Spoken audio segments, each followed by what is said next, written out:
Western traders, आप सबका स्वागत है फिर से हमारे यूट्यूब चैनल पे। आज की इस वीडियो में हम बात करने वाले हैं दो ऐसे सेक्टर्स के बारे में जो कि बहुत बड़े ब्रेकआउट पे खड़े हैं।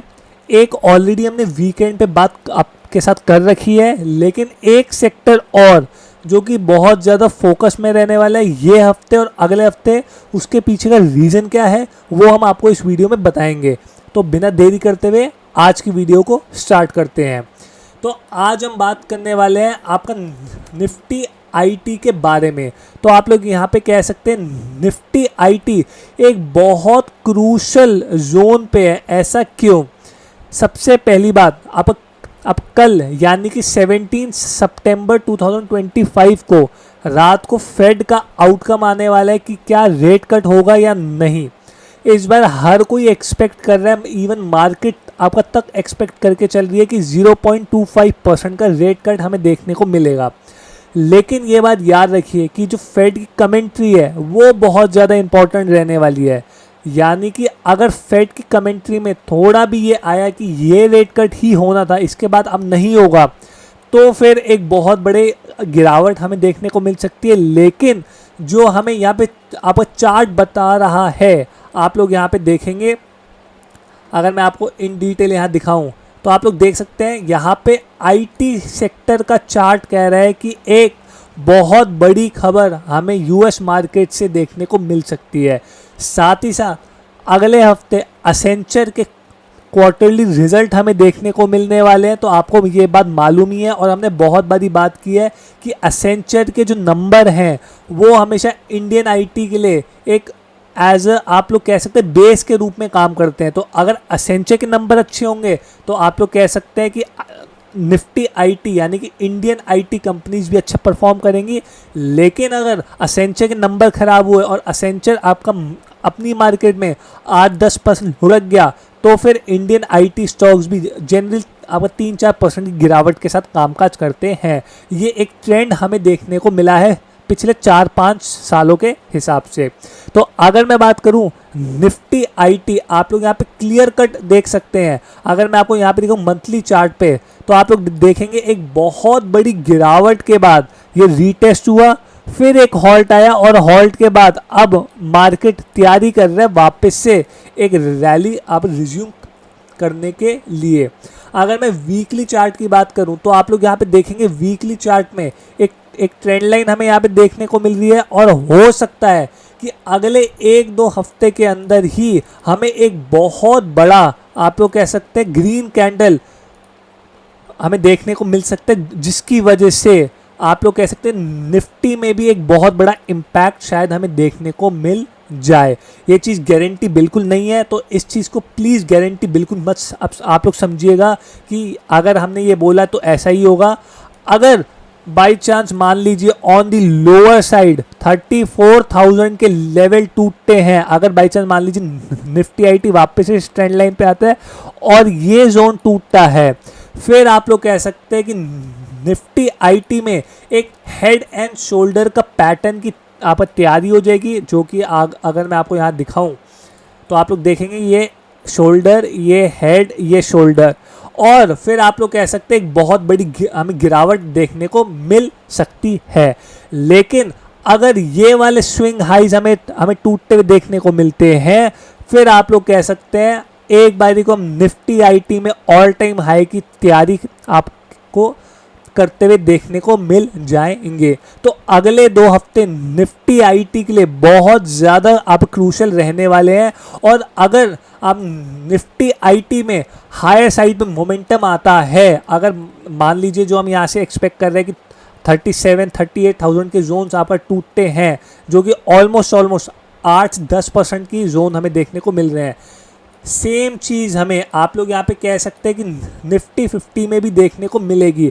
और अगर आपको याद हो, हम 2 हफ्तों से बात कर रहे हैं कि मार्केट में गिरावट आई, एक रैली रिज्यूम हुई, वापस से उसी जगह पे सपोर्ट लिया, डबल बॉटम बनाया और रैली रिज्यूम कर रहा है। और आप लोग देख सकते हैं कि अब निफ्टी 50 पूरा तैयार है एक ऑल टाइम हाई मारने को।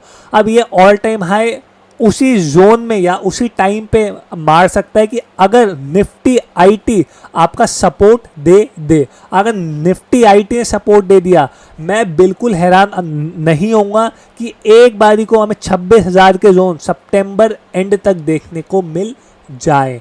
ये बात याद रखिए, जो भी हम आपको बता रहे हैं सिर्फ और सिर्फ हमारा एजुकेशनल व्यू के हिसाब से पॉइंट है। हम कोई भी आपको बाय या सेल रिकमेंडेशन बिल्कुल नहीं दे रहे हैं। तो प्लीज़ अपने वित्तीय सलाहकार, अपने फाइनेंशियल एडवाइस ज़रूर कंसल्ट करिए। आप लोग अपनी खुद की स्टडी करिए, उसके बाद सोचिए कि क्या आपको करना चाहिए है। एज डिस्क्लेमर, हो सकता है हमारे पास, हमारी फैमिली के पास या फिर हमारे रिलेटिव्स के पास आने वाले दिनों में अब निफ्टी आईटी या जो अगला सेक्टर हम बताने वाले हैं उसमें पोजीशन क्रिएट करे या अभी के तौर पे है। तो इन चीज़ों का आपको ध्यान ज़रूर रखना चाहिए है। तो जो भी हम आपको बता रहे हैं सिर्फ और सिर्फ एजुकेशन पर्पसेस के हिसाब से बता रहे हैं। तो ये बात याद रखिए। अगर निफ्टी आईटी में मैं आपको फिर से यहाँ पे दिखा देता हूँ सो दैट आपको कोई भी कंफ्यूजन ना हो। अगर यहाँ पे निफ्टी आईटी ने ऑन दी हायर साइड पे एक बहुत बड़ी कैंडल हमें यहाँ पे बना दी 7-8% की एक हफ्ते या 2 हफ्ते के अंदर अंदर, और यहाँ पे 39 या 40,000 के जोन हम इसको ब्रेक करते हुए देखने को मिल रहे हैं, तो वहाँ पे हो सकता है हम निफ्टी 50 में 26,000 तोड़ने को तैयार हो जाए। लेकिन अगर यहाँ से अगर हम घूमते हैं और अगर 34,000 के लोस को ब्रीच कर रहे हैं, वो चाहे फिर अब कल के दिन हो या अगले हफ्ते हो या फिर आपका क्वार्टरली रिजल्ट वाले टाइम पे हो, इन तीनों अब टाइम फ्रेम में से हम किसी भी टाइम फ्रेम में 34,000 के जोन को तोड़ रहे हैं तो एक हेड एंड शोल्डर का पैटर्न हमें देखने को मिलेगा और एक बहुत बड़ी गिरावट फिर हमें आईटी में देखने को मिल सकती है। अब आप लोग कहेंगे मैं दोनों साइड का व्यू अब क्यों बता रहा हूँ, क्योंकि मार्केट इज ऑल अबाउट आप प्रोबेबिलिटी, सही होंगे या फिर गलत होंगे। हायर जोन की तैयारी हम कर रहे हैं, अगर लोअर जोन तोड़ता है तो उसकी तैयारी भी होनी चाहिए है। अगले सेक्टर की अगर हम बात करें तो वो है पीएसयू बैंक इंडेक्स। मैंने आपको वीकेंड पे भी बोला था और मैं आपको वापस से बोल रहा हूँ कि पीएसयू बैंक इंडेक्स बहुत अच्छे से तैयारी आप कर चुका है। इन्वर्स हेड एंड शोल्डर का पैटर्न पूरा आपका तैयार हो चुका है। यहाँ पे 3 आपका बुल्स आप लोग कह सकते हैं बन चुके हैं, डबल बॉटम हमें देखने को मिल रहा है। हर पैरामीटर पे निफ्टी पीएसयू बैंक इंडेक्स चीख के बोल रहा है कि हो सकता है मैं यहाँ से हायर साइड पे जाऊँ। अब जाएगा या नहीं जाएगा वो बात की बात है। क्या मार्केट हमें यहाँ पे ट्रैप करके स्टॉप लॉस खा जाएगा वो हमें देखना पड़ेगा। लेकिन एज डिस्क्लेमर के हिसाब से बता रहा हूँ, निफ्टी पीएसयू स्टॉक्स हमारे फ्रेंड्स, फैमिली, रिलेटिव्स के पोर्टफोलियो में एडेड है, तो प्लीज़ इन चीज़ों का ध्यान रखिए। हमने अपनी पोजीशन इस जोन में 6900 के जोन से ही बनाना स्टार्ट कर लिया है और कुछ हफ्तों पहले जब यहाँ पे अब निफ्टी पीएसयू बैंक इंडेक्स था हमने यहाँ पे भी क्रिएट करी थी in the month of July, तो जुलाई से हम लॉन्ग बैठे हैं अब निफ्टी पीएसयू बैंक इंडेक्स में। इन चीज़ों का ध्यान में रख के आप लोग चलिए। अब बहुत लोग पूछेंगे कि इनमें से कौन से स्टॉक्स हमें देखने चाहिए, तो आप लोग कोई भी स्टॉक्स आप लोग देख सकते हैं। अगर पूरा इंडेक्स ही तैयार है तो आपका चाहे फिर वो कैनरा बैंक हो, अब पीएनबी हो, एसबीआई हो, बैंक ऑफ बड़ौदा, कोई भी स्टॉक हो वो आप लोग कह सकते हैं अच्छा देखने को मिलेगा। लेकिन अगर आपको ये डर है कि एक टाइम पे एक ही स्टॉक चलता है फिर दूसरा स्टॉक अब नहीं चलता है, तो निफ्टी पीएसयू ईटीएफ पे आप लोग ध्यान रख सकते हैं। तो प्लीज़ इन चीज़ों का ध्यान रखें कि निफ्टी आईटी और पीएसयू बैंक इंडेक्स में हम अपनी पोजीशन भी क्रिएट करेंगे। तो जो भी हम आपको बता रहे हैं एजुकेशन पर्पसेस के लिए ही बता रहे हैं। बाकी हमने सोचा फेड के आउटकम से पहले आप लोगों को बता दें कि मार्केट, आईटी इंडेक्स और पीएसयू बैंक इंडेक्स तीनों ही बहुत अच्छे जोन में बैठे हैं। मार्केट शायद कुछ इंडिकेशन दे रहा है, वो क्या है ये हमें आने वाले हफ्तों में या दिनों में ही मालूम पड़ेगा। और अगर हम यहाँ पे गलत हुए तो हमारे स्टॉप लॉसेस नीचे प्लेस हैं, हम अपने थोड़े बहुत लॉसेस के साथ स्टॉप लॉसेस काट के एग्जिट हो जाएंगे। आई होप आप सबको ये वीडियो अच्छी लगी हो। अगर आपको वीडियो अच्छी लगी हो आप लाइक करें, कमेंट करें, शेयर करें, हमारे चैनल को शेयर करना ना भूलिएगा। अपने फाइनेंशियल एडवाइजर, अपने पैसे सलाह करके शेयर में आपको पैसे लगाएं। Thank you guys.